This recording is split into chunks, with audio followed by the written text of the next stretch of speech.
За би нөгөө асуулт түрүүчийн хийсэн асуулттай холбоотой л үг хэлэх гээд байгаа. Хүний нэр төр алдар хүндийг гутаах зорилгоор гээд хоёрдугаарт болслоогүй үйл явдлыг болсон мэтэр гээд гэх мэтэр ингээд нэг юм субъектив байдлаар тайлбарлах хид хідэн өгүүлбэр орчоод байгаа нь л гол санаа зовох зүйл болоод байгаа. Тэгэд ялангуяа нөгөө процессын сэтгүүлчдийн гаргаж ирж ярьж байгаа асуудал нь дандаа нөгөө процессын шударга байдлыг хангахтай холбоотой асуудал дийлэнхтэй байгаад байгаа.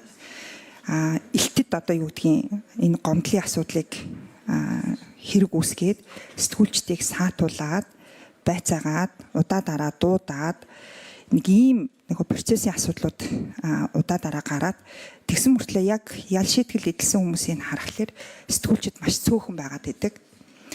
Яг процесс ажиллагаанд хамгийн их эрх ашиг нь хөндөгдөөд хамгийн их залхаан цэвэрлүүлэлтэнд ороод за цаашид үг хэлэх үзэл бодлоо илэрхийлэх эрхчлөлөг хамгийн их хязгаарлалтанд орж болжгүй гэдэг ийм нөхцөлөд үүсгэх ийм зүйл нь болохоор яг сэтгүүлчид өртөд идэг. Тэгэхээр яг энэ хоёр асуудал дээр ялангуяа нөгөө процессын шударга байдлын асуудлыг бид нар цаашид анхаарах ёстой. Гэхдээ яг энэ ажлын хэсэг дээр бол зайлшгүй бидний нөгөө хүрээ хязгаар өрөө тэр хэсэг байхгүй учраас бас боломжгүй байгаа даа. Гэхдээ энэ дээр бол би зүгээр субъектив байдлаар хандаж болох үс хэд хэдэн үг өгүүлбэрийг ойлголтуудыг жоохон засах эсвэл хасах нэг ийм зүйл санал байгаад энэ тэгээд нөгөө өөрөө ажлын хэсэгтсэн болохоор болохгүй болох гэдэг юм л да. Хоёрдугаарт би түрүүн тэр ярьсан жишээн дээр дурдсан тэр асуудлаар тэр хүнд бол одоо жишээ нь би бол эрүүгийн хариуцлага хүлээлгэх нь бол өөрөө утгагүй.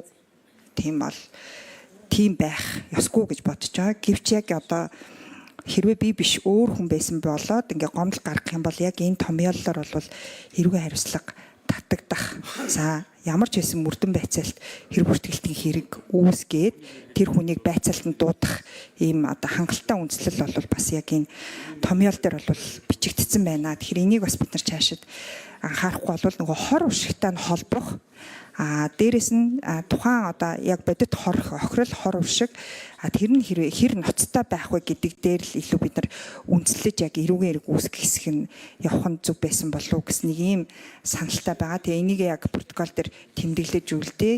Тэгээд хамгийн гол нь хэвлэл мэдээллийн мэргэжлийн өөр өвдөртийнхоос хэвлэл мэдээллийн байгууллагын үндсэн үйл ажиллагаа мэргэжлийн үйл ажиллагаатай холбоотой гаргасан мэдээлэлд энэ нь өөрөө хамаарахгүй ч гэдэг юм уу нэг тийм дараах гэмт хэрэг тооцохгүй гэдэг дээр нэг ийм зүйл орох байсан уу гэсэн нэг ийм санал байгаагаа бас